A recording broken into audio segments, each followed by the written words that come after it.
शिमोगा में इस वक्त सुन्नी मरकजी ईदगाह को लेकर कई तरह के सवालात उठ रहे हैं, तनाज़ात भी जन्म ले रहे हैं। मुसलसल ईदगाह को लेकर फ़िरका परस्त ताकतें उस ईदगाह को हड़पने की कोशिश कर रहे हैं या फिर उस पर कब्ज़ा जमाने की कोशिश कर रहे हैं। इसी मामले को लेकर शिमोगा ज़िला वक्फ मशावरती कमेटी के साबिक़ सदर और रियासती कांग्रेस के लीडर हबीबुल्लाह बसनगुडी से हम इस सिलसिले में ख़ुसूसी बात करना चाह रहे हैं और ये पूछना चाहेंगे कि आखिर ये ईदगाह का तनाज़ा क्यों पैदा हुआ और किस तरह से इस ईदगाह के दस्तावेज़ात को आपने अपने इक़्तिदार के दौरान तैयार किए थे। सबसे पहले आपसे मैं ये सवाल करना चाहूँगा कि आपने अपने मुद्दत में अपने इक़्तिदार के दौरान ईदगाह के दस्तावेज़ात को तैयार करने की पहल की थी, उससे पहले क्या हालात थे और ईदगाह के दस्तावेज़ात आज जो मौजूद हैं वो किस लिहाज से तनाज़े का शिकार हो रहे हैं? सबसे पहले मैं शुक्रिया अदा करता हूँ आपका, जो काबिलियत समझा के पूछकर मुझे मेरी बात आवाम तक पहुँचाने की कोशिश किए हैं, तो आपका शुक्रिया है। मेरी 2017 को मेरा वक्फ बोर्ड में अपॉइंटमेंट हुआ, चेयरमैन बनकर आया मैं, तो उस हालात को मैं अपने स्टाफ को मीटिंग रखते हुए कहा कि क्या क्या मुद्दा है शिमोगा के डिस्ट्रिक्ट में आप मेरे सामने लेकर आओ। तो मेरा जो सेक्रेटरी और पूरे स्टाफ मिलकर मेरे को बोला कि सर पहले सबसे पहले ईदगाह का मसला है, उसके बाद फलाना का है। तो उन्होंने मेरे सामने ईदगाह का मसला निकाला, तो मेरी भी मैंने पहले रोशन डाला कि ईदगाह के मसले पर। तो 2017 में मैंने बोला कि ठीक है, फिर तो बड़ा ऐसा है तो कैसे करना है। तो उन्होंने बोला सर 72-74 के अंदर जो हमारी 30-6 कुंटा जो डॉक्यूमेंटेशन हमारे पास है, उससे पहले कुछ 100 मीटर्स कुछ डॉक्यूमेंट है, तो कैसे करना है क्या करना है समझ में नहीं आ रहा है। अभी भी हमारे पास दाखलात क्या है कि ईदगाह के स्ट्रक्चर कितना है उतना तक ही हमारी दाखलाती है। उसके ऊपर हम लोग कोशिश कर रहे हैं कि पिछले चेयरमैन भी कोशिश किया है कि जितने जो आए हैं तो आधा अधूरा रह गया है, तो हम लोग और आगे बढ़ाना है, क्या करना है सर। तो मैंने बोला कि देखो भाई, इसको बहुत सीरियस लेना है, क्योंकि हमारे मियाद कम रहता है 3 साल के अंदर सारा काम बनना है। तो मैंने सोचा कि इंशाअल्लाह सबसे पहले मैंने अपने सेक्रेटरी को बताया, जो वक्फ ऑफिसर रहता है। तो सेक्रेटरी ने बोला पहले मैं बोला कि वक्फ टास्क फोर्स का मीटिंग पहले चेयरमैन से ले लीजिए आप। मैंने डीसी से भी बात करूंगा, उस टाइम का डीसी जो थे उनसे बात करूंगा, तो आपने सबसे पहले वक्फ टास्क फोर्स का मदद लेना है, आप मीटिंग अरेंज करना है। तो ठीक है सर बोल के एक लेटर बनाकर डीसी के पास उन लोग थे। मैंने भी गया कि डीसी को दिया, हमारा चेयरमैन रहते हैं वक्फ टास्क फोर्स का, बहुत बड़ी बात है वक्फ टास्क फोर्स का उस टाइम का। तो मैंने डीसी से बात किया कि सर अब हम लोग एक वक्फ टास्क फोर्स की मीटिंग बुलाना है जो डिस्ट्रिक्ट वाइज।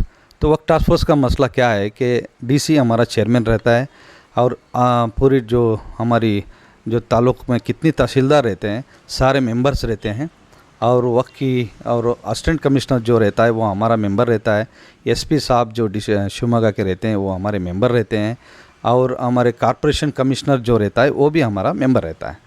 तो इस वजह से डीसी साहब ने मेरी बात को मानकर बड़ा खुशी महसूस किया और उन्होंने बोला ठीक है, हमने आपकी बात पर लेकर कॉल कर देंगे। कॉल कर एक दिन बुलाया कि एक डेट देकर बुलाया, तो वो दिन में सारे बैठे हुए थे।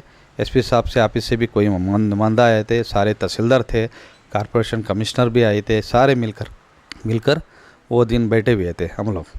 तो हमारे मेंबर के सामने और हमारा चेयरमैन जो डीसी थे उनके सामने बैठकर मैंने सबसे पहले मुद्दा उठाया कि आपने सर हमारा जो ईदगाह का मामला है इसको है ना मसला हल करना है।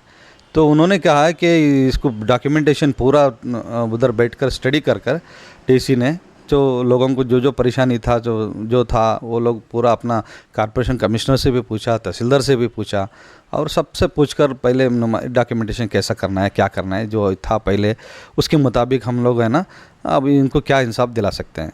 तो इसी वजह से उन्होंने चेक किया है तो देखा तो 74 में सर दाखलाते है, उससे पहले भी जो वक्फ कर चुके हैं अमीरामा साहब ने, उसके मुताबिक 5 एकड़ 36 कुंटा ऐसा कुछ। उसके बाद मैंने बाकी का जो ज़मीन जो है वो रोड पर चले गए हुए, उधर इधर रोड पे गए हुए हैं। जो 5 एकड़ चिल्लर जो ज़मीन है वो शालीम दरगाह मिलाकर बनाए हुए हैं। शालिम दरगाह मिलकर वो डॉक्यूमेंट बन के है। तो शालिम दरगाह अलग हो चुका है। उसके बाद जो ईदगाह मामला है, वो ईदगाह शिवमोगा का जामिया मस्जिद के कंट्रोल में आता है। तो जामिया मस्जिद के कंट्रोल में आते हैं तो फिर उन्होंने बोला कि इतने दिन काम क्यों नहीं किया। तो जामिया मस्जिद के सदर जो हैं, जो उन्होंने मूवमेंट करना है, तो उन्होंने कोशिश किया होगा, शायद हुआ नहीं होगा।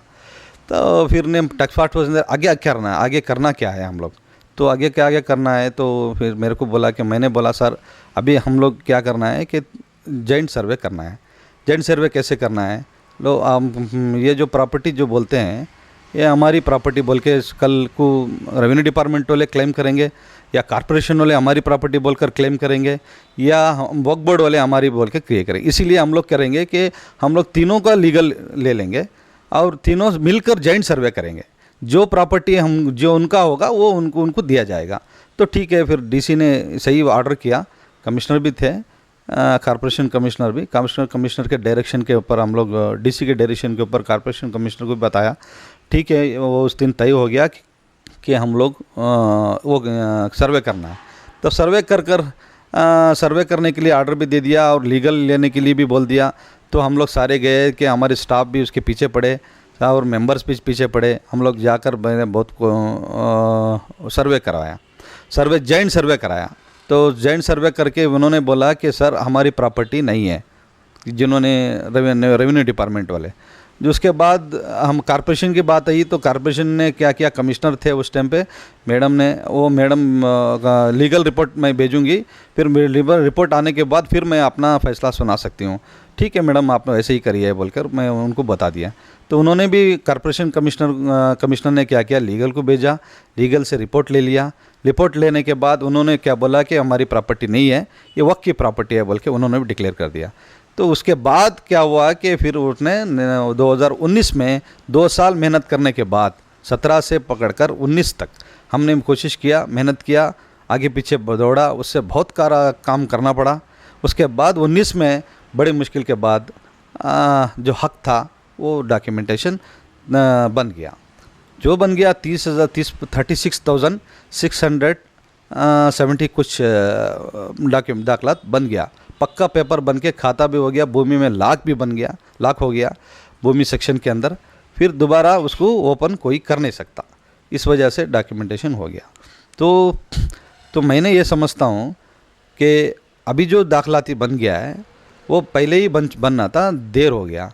तो इंशाअल्लाह वही दाखलात के ऊपर जो आमिर अहमद साहब ने जो हमारे को वक्त किया था उस मुताबिक हम लोग है ना पक्का दाखलात बन गया है। इस वजह से मैंने क्या बोल रहा हूँ कि किसी भी कीमत में कोई भी, चाहे ट्रिब्यूनल में जाओ, चाहे हाई कोर्ट में जाओ, चाहे आप सुप्रीम कोर्ट को जाओ, तो इंशाअल्लाह ताला जीत हमारी होगी, क्योंकि पक्का दाखलात बन चुके हैं। इसमें अवाम डरने की, शिवमोगा के अवाम डरने की कोई ज़रूरत नहीं है। और मैं समझता हूँ कि शिवमोगा अवाम को तसल्ली भी है कि मालूमात भी है कि 2019 में इसी मुदस्सिर साहब ने कि हमारे इंकलाब में न्यूज़ बनाए हुए थे, कैसे तरह से पेपर बने हुए हैं, और उन्होंने भी पेपर में भी छापे हुए थे।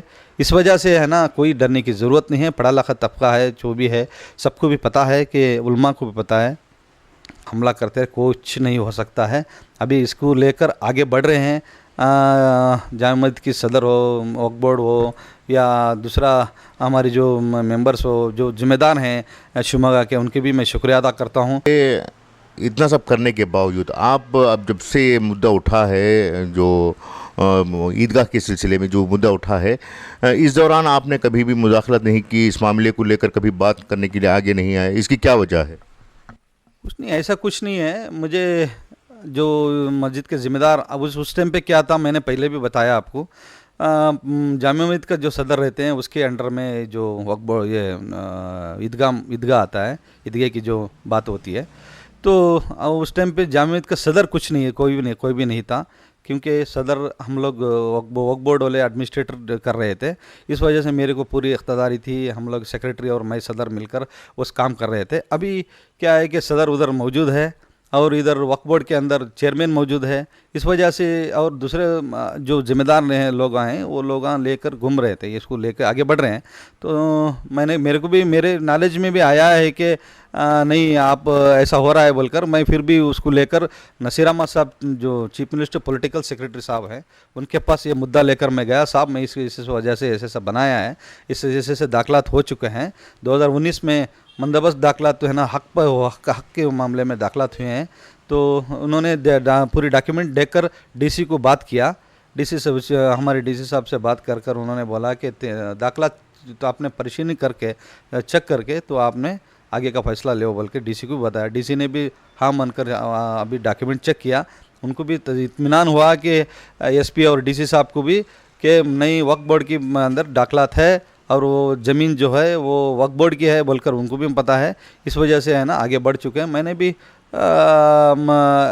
इसको लेकर उनके पास जाके फिर खामोश नहीं बैठा है, क्योंकि उनको ये लोग हमारे को बुलाएंगे फिर आएंगे, ये कोई कौम का काम है, कोई बुलाने की ज़रूरत नहीं है। इंशाअल्लाह वक्त ऐसा आ जाएगा तो ज़रूर हम लोग खुद जाके, मैंने सुप्रीम कोर्ट को, हाई कोर्ट हो या सीएम के पास जाना है क्या मिनिस्टर के पास जाना है तो ज़रूर हम जाके इसका हक दिला कर रहेंगे। क्योंकि बड़ी मेहनत के साथ मैंने है ना 3 साल तकरीबन 70 से 74 के बाद 2005 अभी हो रहा है तो 2000 तम समझ लीजिए तकरीबन 50 साल हो गया होगा शायद।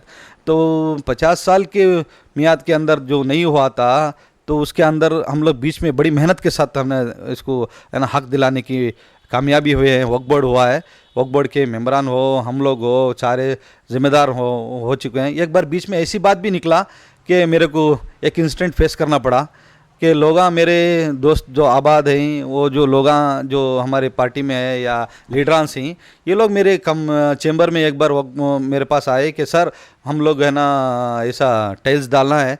मैंने बोला कि भाई आप लोग, मैं आपको समझा रहा हूँ क्योंकि इसका मामला बहुत पेचीदा है और हक है मगर हक सामने नहीं आया है, तो इसीलिए अभी टाइल्स डालेंगे। गवर्नमेंट के पास हम लोग आया है, पैसा लेकर हम लोग टाइल्स डालेंगे। कल को बजरंग दल वाले या आरएसएस वाले या उस टाइम पे ईश्वरप्पा जो एमएलसी था उसके अंदर वो अपोजिट लीडर भी था, पावरफुल है, तो हम लोग को तकलीफ देगा। हमारे पास जाके टाइल्स डालेंगे, तुम्हारे पास क्या पेपर है बोल के पूछेंगे तो हमारे पास स्ट्रेचर ले देंगे, बाद वो हवाला उनका हो जाएगा शायद, या कोर्ट में स्टे भी मिल जाएगा, प्रॉब्लम करेंगे। इस वजह से मैंने उनको दरख्वास्त किया कि मत आप अभी टाइल्स मत डालो, आपसे गुजारिश करता हूँ थोड़ा मोहलत दो मेरे को, अभी हो गया है काम, इंशाअल्लाह ताला बहुत जल्द हमारे को इंसाफ मिलने वाला है। तो फिर उन्होंने हाँ ठीक है साहब आप करो बोल के मेरे को उम्मीद भी देकर चले गए। तो मैंने उस काम कर दिखाया। आज हमारे पास जो हालात हुई है उस हालात उस टाइम पे होते तो हम लोग फेस करना मुश्किल था, क्योंकि हमारे पास पेपर नहीं था, खाता नहीं था, पुराना खाता लेकर हम लोग कुछ भी नहीं कर सकते थे। इस वजह से मैंने आपके से उनसे रिक्वेस्ट किया तो वो लोगों ने भी मेरे साथ दिया। मैं उनके भी उस शुक्रिया अदा करता हूँ उस टाइम के बारे में। तो मैंने आज जो किया है, मैंने नहीं, हम सब मिलकर किया है। मैंने बोले तो गलत होगा, हम सब मिलकर करेंगे तो फिर काम बनेगा। तो सब मिलकर उस टाइम पे काम किया है। फिर मैं अवाम को शुमागा कि अवाम को ये कहना चाहूँगा कि हम लोग इंशाअल्लाह ताला आपके साथ हैं और दाखिलात पक्के हैं, कोई घबराने की ज़रूरत नहीं है। इंशाअल्लाह कोई बहकाव में मत आइए, आप कोई गलत काम में नहीं जाना है, आप इत्मीनान से रहिए। क़ानून का हक़ लड़ेंगे हम लोग, क़ानून हमारे साथ है, सरकार गवर्नमेंट हमारे साथ है। इंशाअल्लाह ताला नाइंसाफ़ी कभी नहीं होगी, इंसाफ मिल चुका है, इंसाफ वो सुप्रीम कोर्ट में जाएगा, फिर भी हमारे साथ हमारे फ़ैसले में हक़ में हमारे को इंसाफ मिलेगा। क्योंकि ऐसे मैंने जो बनाया है पेपर उसको तो मेरा कॉन्फिडेंशियल में बोल रहा हूँ कि ज़रूर से ज़रूर हमारे को इंसाफ मिलेगा। अभी तक हमारे को बीजेपी पार्टी हो या आरएसएस हो या बजरंग दल वाला हो, ये हमारे पास आके अभी तक हमारे को परेशान कर चुके थे। अब कोई कर नहीं सकते, वो ऐसे ही कर रहे हैं, ऐसे ही बोल रहे हैं। आज लोगों को जमा होने से कोई हमारे को नुकसान नहीं होगा। आप लोग इत्मीनान से क़ानून की ऊपर भरोसा रखिए, क़ानून की लड़ाई लड़िए। मैं भी साथ हूँ, मैं साथ रहकर इंशाअल्लाह ताला इसको कुछ नुकसान होने दूंगा। तो इंशाअल्लाह अल्लाह के ऊपर भरोसा है। ईदगाह के अलावा शिमोगा शहर में और भी कई जो औक़ाफ़ के इदारे थे उनके दस्तावेज़ात बनाने की आपने पहल की थी। कौन कौन से इदारे हैं और उन दस्तावेज़ात को तैयार करने के बाद अब वहाँ की हालत क्या है? मैं क्या बताऊं मुदस्सिर साहब, आप तो वाकिफ़ है कि आपको तो पता ही है शिवमोगा शहर के अंदर उस टाइम पे मैंने जो 2017 में अपॉइंट होने के बाद ये ईदगाह का मामला एक ही नहीं है। हम लोग गए हुए ऑटो कॉम्प्लेक्स का मामला हो 6 एकड़ 21 कुंठा था, और उसके बाद है ना अमीर अहमद सर्कल में नगर दरवाजे का काम था, और बाकी जो चीज़ें जो शिवमोगा तालुक के अंदर अलग अलग 7 तालुक है, अलग अलग जो तालुका में काम किए हैं। शिवमोगा शहर के बारे में मैं आपको बताऊंगा। ऑटो कॉम्प्लेक्स के मामला जो है, ऑटो कॉम्प्लेक्स के मामले के अंदर जो 3 साइड कंपाउंड बंधा हुआ था, एक साइड वतूरी किया हुआ था, कोई लोग ईश्वरप्पा के लोग या दूसरा लोग है ना बैठे हुए थे। उसको मैंने बोला कि यहाँ स्टे भी था, हम लोग अंदर बड़ा मुश्किलात था हमारे पास उधर फेस करना। तो मैंने अपना लीगल एडवाइज़र को बुलाकर एडवोकेट को मैंने बोला कि सर आपने क्या करना है, उनको बताया। हम लोग डिस्कशन करके सर ये आप स्टे जो है ट्रिब्यूनल को ट्रांसफ़र करो, एकदम स्टे वेकेट हो जाएगा, ट्रिब्यूनल जस्ट ट्रांसफ़र हो जाएगा तो इस टाइम हम लोग है ना अपना कंपाउंड डाल लेंगे। कंपाउंड मैं खुद खड़ कर डालूंगा, फिर वो कंपाउंड डालकर फिर दाखिलात बनाएंगे। तो फिर उन्होंने बोला कि सर ऐसा करेंगे, ठीक है। तो एकदम मैंने मेरी बात पर अमल करके उन्होंने निकाला, ये भी स्टे निकाल वेकेट करवाया, ट्रिब्यूनल को ट्रांसफ़र भी किया। ट्रिब्यूनल ट्रांसफ़र होने के बाद फिर हम लोग क्या किया, फ़ौरन मैंने जाकर वो 15 अड़ी का कंपाउंड पीछे डालकर 2 कुंटा छोड़ के फिर मैंने 15 अड़ी का कंपाउंड डाला। कंपाउंड डाल एकदम तकरीबन वो थोड़ा जानवर वगैरह अंदर रहते उसको पूरा साफ़ करवा के क्लीन करवा के उसको उठा के बाहर फेंका। कंपाउंड उधर सागर रोड से गेट भी डलवा कर फिर डीसी के पास गया तो हम लोग दफनाएंगे बोलकर डीसी ने बोला कि नहीं आप ऐसा करिए कि ये वक्फ बोर्ड आस्ती है, सुन्नी कब्रस्तान बोलकर नहीं हुआ तो उसको वैसा बनाना है बोल के फिर उन्होंने बोला कि फिर हमने उस पर कार्रवाई किया। मेरे पीरियड में उसको सुन्नी कब्रस्तान का शक्ल दिया, सुन्नी कब्रस्तान बनाया, और उसके बाद 25 लाख रुपए स्पेशल ग्रांट लगा के लेकर आकर उधर वो कब्रस्तान को जो शक्ल दिया, रोड वगैरह बनाया, नहलाने वलाने के लिए रोड वगैरह सब कुछ करवाया, लाइटा सब डाल दिया। तो फिर मैंने मेरा मियाद ख़त्म होने के बाद मैंने उसको छोड़कर फिर मैंने मजबूरी से उधर मेरा मियाद ख़त्म होने के बाद छोड़ना पड़ा। तो उसके बाद अभी तक उधर दफन नहीं हुआ। मैंने कोशिश कर रहा है कि इंशाअल्लाह अभी हमारे साथ में लेकर चलेंगे तो मैं ज़रूर इसके साथ रहूँगा और मैं उधर दफन भी हो जाएगा, कोई परेशानी नहीं होगी, क्योंकि मंशा वक्त जो वक्त किया है वो क़ब्रस्तान के लिए किया है, वो क़यामत तक क़ब्रस्तान ही बना रहेगा, उसमें कोई कुछ नहीं कर सकता है। ये हमारा वक्फ बोर्ड बोलता है, वक्फ बोर्ड का कानून भी बोलता है। इसलिए मैंने इसी तरह नगर दरवाज़ा जो अमीर अहमद सर्कल में जो वेंकटेश्वर हॉस्पिटल के बगल में नगर दरवाज़ा बोलकर है उसको लेकर हम लोग बड़ी कोशिश किया। उसको मैं एडमिनिस्ट्रेटर भी था उस जगह में। तो तकरीबन समझ लीजिए उधर दुकानें तकरीबन 25 दुकानें थे। उस दुकान को लेकर मैंने अभी कभी सुना है कि उसको वक्फ बोर्ड की आस्ती है, फिर भी कभी किराया नहीं दे रहे थे वो लोग मजबूर थे, उनको पता भी नहीं था दुकान वाले को। वो किराया जो है वो मदरसे को दे रहे थे, मदरसा जामिया मस्जिद का जो मदरसा है वो मदरसे वाले ले रहे थे।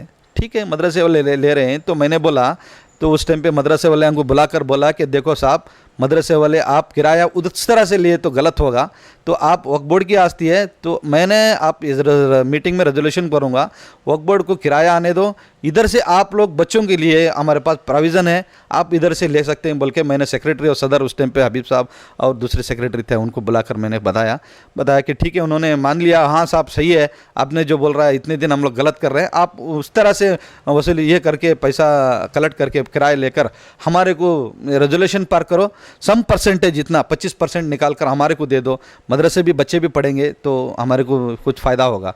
तो मैंने उस तरह से भी मैंने रेजोल्यूशन भी किया, उस तरह से अंदर घुसने के लिए बड़ा मुश्किल था नगर दरवाजे के अंदर, क्योंकि उसके अंदर तकरीबन 60-70 साल का गंदगी अंदर भरी हुई थी, पूरा होटल का कचरा उधर अंदर था। उसको पहले साफ़ करने के लिए बोला, मैं उससे साफ़ करने से पहले दुकान वालों को रिक्वेस्ट किया तो आप लोग मेरे पास आके मीटिंग करना है। वो लोग आए, मेरे को कॉन्फिडेंस से मेरे साथ रहा, मैंने उनको मेरे साथ बैठकर उन्होंने वो लोग बड़ी मेरे साथ उन्होंने मेरे उस टाइम पे साथ दिया। साहब आप कैसे बोलेंगे वैसा करेंगे, हमको मालूम नहीं था कि आप मदरसे को हम किराए दे रहे थे, तो आप किराया फिक्स करो, हमारे पास जो केस है हम लोग वापस लेंगे और जो ये स्टे है उसको भी वैकेट कराएंगे। अंदर की स्टे भी था उस टाइम पे तलखीन साहब जो जेसीबी लेकर अंदर गए हुए थे उस टाइम कुछ काम करने के लिए, क्लिप पाक करने के लिए, वो लोग स्टे लेकर आए थे पिछले चेयरमैन तलखीन साहब ने। इस वजह से मैंने उनको बोला कि स्टे रहे है, देखो वक्त का मामला है, आप लोग का नहीं है प्रॉपर्टी। तो उन्होंने बोला कि मान लिया। तो अंदर हम लोग जेसीबी भी लेकर गए, पाक साफ़ करवाया और उन्होंने साथ दिया। जो लकड़ी वगैरह भी काटना था, उधर पेड़ था, उधर साफ काट के एकदम मैदान बना दिया। बाहर का जो मट्टी था पूरा लेकर अंदर आए। पैसा भी नहीं था उस टाइम पे, वक्फ बोर्ड में थोड़ा पैसा था, उस 4 लाख या कुछ समथिंग था उसके अंदर, 4-5 लाख रुपए कुछ था। उस पैसे में उन्होंने गवर्नमेंट का जो ये लिया हुआ था, कॉन्ट्रैक्ट लिया, उसको पूछा कि वो लोग 8 से 9 लाख रुपए बताया। तो हमारे पास पैसा उतना नहीं था। इस वजह से मैंने जिम्मेदारी लेके और क़ानून के हिसाब से काम करना पड़ रहा था। तो थोड़ा बहुत मेरे को अपना सेल्फ कॉन्फिडेंस लेके मैंने उसमें हिम्मत से काम करना था, क्योंकि क़ानून अलग बोल रहा था, उधर कुछ काम अलग था। मेरे पास पैसा नहीं था, 8 लाख था कुछ पेमेंट में मेरे अकाउंट में, नगर दरवाजे के अकाउंट में। इसलिए तो उस छोटे पैसे के अंदर मैं 4.5 लाख के अंदर काम करना था। मैं 2.5 लाख के अंदर काम किया, सिर्फ 2.5 लाख के अंदर पूरा साफ़ करवाया, पूरा है ना मैदान बनाया। उसके बाद बना के साफ़ करवा के वो जो जगह था उसको भी, वो लकड़ी के जो काटा हुआ था वो ऑक्शन भी पुकारा, ऑक्शन में उसमें लोगों को भी दे दिया। देकर मैंने ना दुकान वालों को बुलाकर सबको भी है ना सारे दुकान वाले केस वापस लेकर उनको किराया भी फिक्स किया। किराए भी दे रहे थे, किराए भी आज तक बहुत सारे रेवेन्यू, ज़िंदगी में पहली बार रेवेन्यू जो पैसा था वो अकाउंट में आया, वक्फ बोर्ड के अकाउंट में, मेरे अकाउंट में नहीं, वक्फ बोर्ड के अकाउंट में आया। वक्फ बोर्ड के अकाउंट में आने के बाद आज वक्फ बोर्ड का जो पैसा जमा होने शुरू हो गया।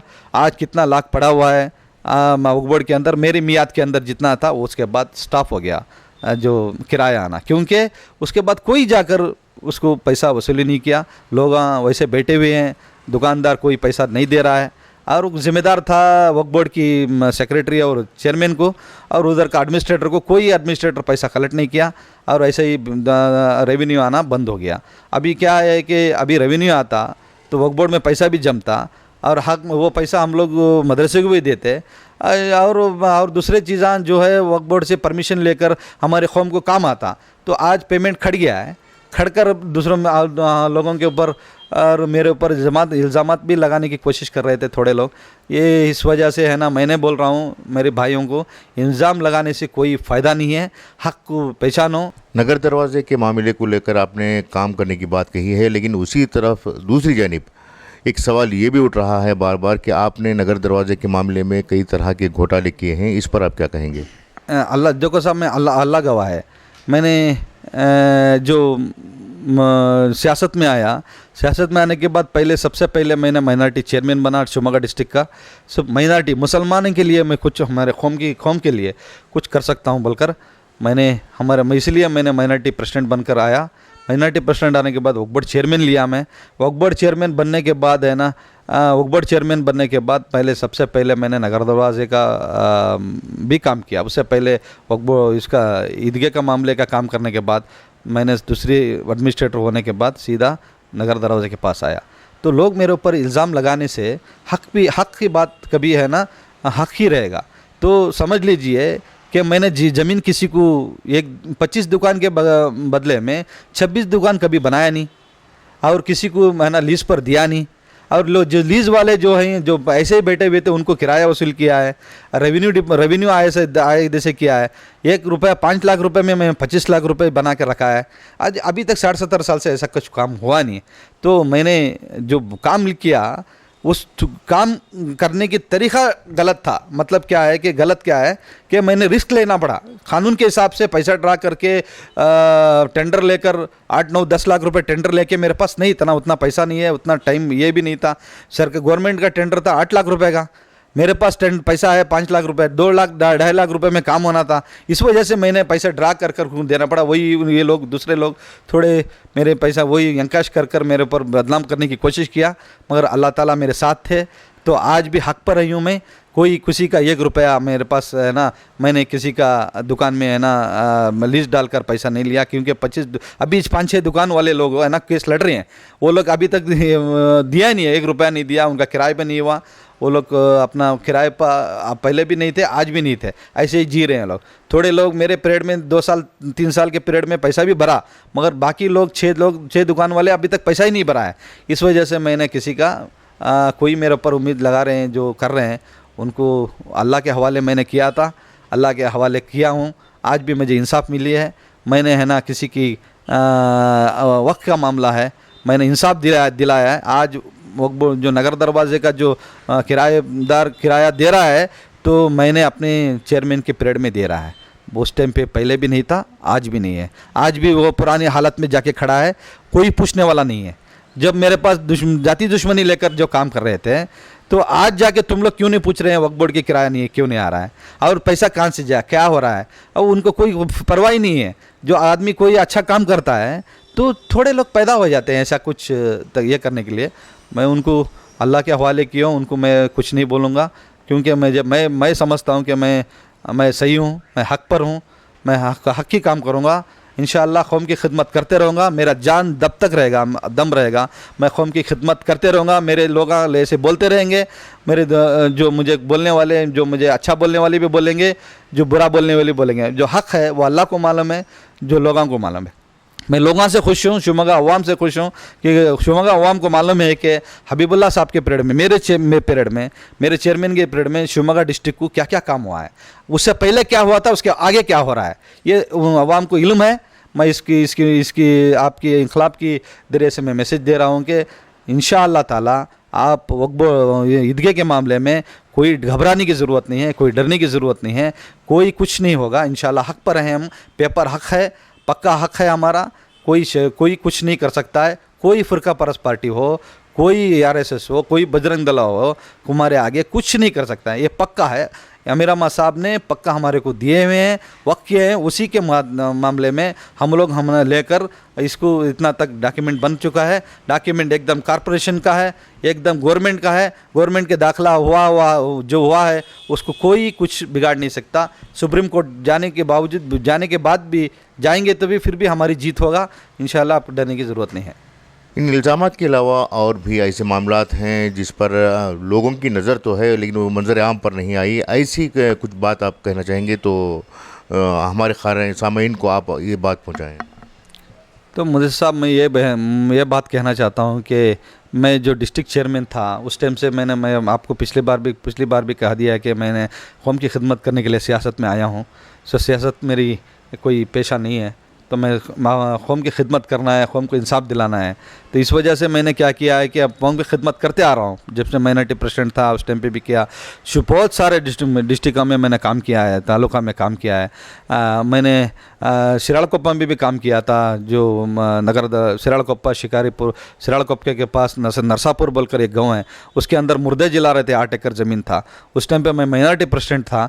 माइनॉरिटी प्रेसिडेंट मेरे जहन में बात आने के बाद, लोग मेरे पास आने के बाद, मैं जाके खुद बैठकर उधर है ना वो भी काम करवा के दिया। जो माइनॉरिटी प्रेसिडेंट बनने के बाद आज 4 एकड़ खबरस्तान बनाया, 4 एकड़ ईदगाह बनाया। उधर मुर्दे जला रहे थे, उसको रोक कर आज भी है ना उस जगह में येडियुरप्पा का जगह MLA थे, उस टाइम पे मैंने घुसकर उधर काम किया है। इसी तरह से मैंने है ना शिवमोगा के अंदर भी आकर मैंने बहुत सारे काम किया है। आपको तो पता ही है, पेपर में आप डाल रहे थे, लोगों को, अवाम को है। इस तरह से मैंने है ना साल में 2 बार ईद करते हैं, तो एक बकरीद एक रमज़ान, उसके बावजूद और 2 ईद करते हैं कि हम लोग है ना आशुर खाना के सामने ईदगाह इसका क्या बोलते हैं मुहर्रम का ईद कर रहे हैं। तो उस टाइम पे है ना एक पेंडल डालकर हम लोग है ना खुशियाँ बनाते हैं हमारे अमीर अहमद सर्कल के अंदर। और एक मिलाद के मौके पर हम लोग है ना हमारे आगे एक ईद बनाते हैं, बड़ा खुशी महसूस करते हैं। तो उस तरह से मैंने भी सोचा कि हमारे घर के सामने, हमारे घर मतलब कि हमारे आशुर खाना के सामने अमीर अहमद सर्कल जो है हमारा है, उस जगह में हम लोग बन रहे हैं। माशाल्लाह बहुत बड़ी बात है। और मेरे दिमाग में ये बात आई कि मैंने गोपी सर्कल में क्यों नहीं बनाना है। गोपी सर्कल के फ़िरका परस्त जगह के अंदर हम लोग क्यों नहीं करना है। तो मैंने गोपी सर्कल में मैंने भी एक फंक्शन बनाया, मेरे उलमा को उधर बिठाया और माइनॉरिटी प्रेसिडेंट था उस टाइम पे, मैंने ना परमिशन लेकर मैंने रोड ब्लॉक करके उधर उधर जो उलमा थे, सुन्नी उलमा है, तबलीग उलमा है, हमारे उलमा जो बैठकर उधर है ना माशाअल्लाह बड़े शिवमोगा डिस्ट्रिक्ट के लोग बैठकर देख रहे थे कि उधर क्या हो रहा है। तो अल्हम्दुलिल्लाह बड़ी खुशी की महसूस हुई मुझे कि मेरी कौम के उलमा, मेरे उलमा जो है गोपी सर्कल के अंदर आज ओपन स्टेज में बैठे हुए हैं।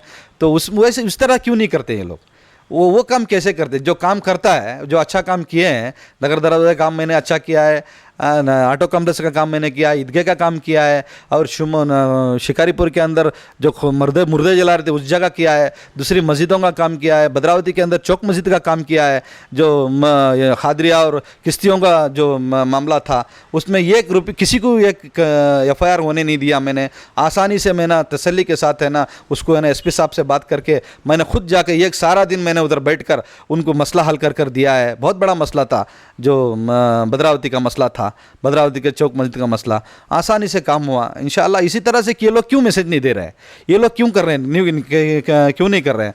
जो काम कर रहा है उसके ऊपर क्यों ये लोग आके जो गलतियां ढूंढकर उसके ऊपर डाल रहे हैं। जो तक गलतियां मैं अपने खुद के लिए किया नहीं, कौम को फ़ायदा करने के लिए मैंने है ना गलतियां करके ये लोग मेरे ऊपर FIR भी डाला, वो क्वैश भी हो गया। अल्लाह के फजल करम से वो साबित नहीं कर पाए ये लोग, सच्चाई है, कामयाबी मिलकर आज है ना कुछ भी नहीं है। 1 रुपया मैंने वक्फ बोर्ड का पैसा ड्रा करते हुए जो बचा हुआ पैसा था वो अकाउंट को डाल दिया, जो बच गया वो डाल दिया, उसमें से कोई 1 रुपया मैंने नहीं इस्तेमाल किया है। ये अल्लाह भी गवाही। मैंने खुद अवाम को कहना चाहता हूँ, मेरे ऊपर कोई तोहमत लगाने की कोई उनके पास बोलने वाला तो क़यामत तक बोलते रहेगा कि साहबा मजमईन को नहीं छोड़ा है, ये कौम हमारी उलमा को नहीं छोड़ा है, अल्लाह वालों को नहीं छोड़ा है, मेरे देशों को कहाँ छोड़ेगा। इसीलिए मैं छोटा सा आदमी हूँ, कुछ नहीं हूँ, फिर भी कौम की खिदमत करता रहूँगा। ये लोग मेरे को कितना भी करेंगे मैं कौम की खिदमत करते रहूँगा इंशाअल्लाह ताला। मैं कौम के एक दिन मैं कौम की खिदमत करते करते मरूँगा, मगर कौम की खिदमत करूँगा। ये लोग मुझे कुछ नहीं बिगाड़ सकते। मैं अल्लाह के हवाले ये लोगों को किया हूँ। मैं लोगों से मोहब्बत करता हूँ, शिवमोगा डिस्ट्रिक्ट लोगों अवाम से मैं काम करते रहूँगा, कौम की खिदमत करते रहूँगा इंशाअल्लाह ताला। ये थे हबीबुल्लाह बसनगुडी साहब, जिन्होंने अपने दौर में जो अपने दौर इक़्तिदार में जो कुछ काम किए हैं उसकी तफसीलात बताई, और साथ ही इन्होंने ये भी वाज़ेह किया है कि इन पर जो इल्ज़ामात लगाए हैं वो बेबुनियाद हैं, और जो लोग इल्ज़ामात लगा रहे हैं वो उनके ताल्लुक़ से कुछ कहना नहीं चाहते, बल्कि वो अपनी खिदमत को जारी रखेंगे। कैमरा पर्सन इम्तियाज़ के साथ मुदस्सिर अहमद, इनक़लाब न्यूज़, शिवमोगा।